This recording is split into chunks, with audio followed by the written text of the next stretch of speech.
2024 में क्या पूरा विपक्ष एकजुट होकर पीएम मोदी के खिलाफ लोकसभा चुनाव लड़ने की तैयारी कर रहा है?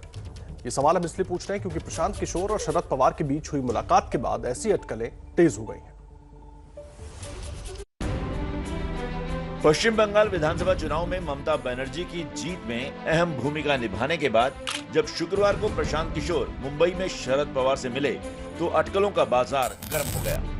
मीटिंग लगभग 3 घंटे तक चली और माना यह जा रहा है कि चर्चा का मुद्दा ये रहा कि 2024 में पीएम मोदी के खिलाफ विपक्ष का चेहरा कौन होगा।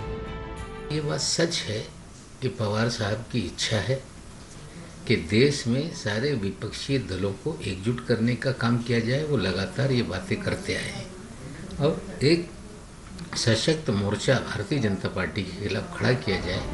महाराष्ट्र की सत्ता में शिवसेना और एनसीपी दोनों ही साझेदार हैं, इसलिए शिवसेना को भी इस मुलाकात में मोदी की मात दिख रही है। अगर देश की जनता के सामने एक दूसरा ऑप्शन सामने लाने की जिम्मेदारी होती है और सारे राज्य जो पार्टी हैं, रीजनल पार्टीज हो, नेशनल पार्टीज हो, अगर एकजुट होकर ये 2024 में चुनाव लड़ती हैं तो मैं उम्मीद करती हूं कि देश के सामने एक दूसरा विकल्प निकलेगा।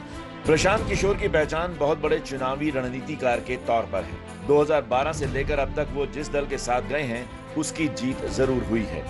बस वो 2017 के यूपी चुनाव में चूक गए थे जब बीजेपी की आंधी में उनकी रणनीति नहीं चली थी।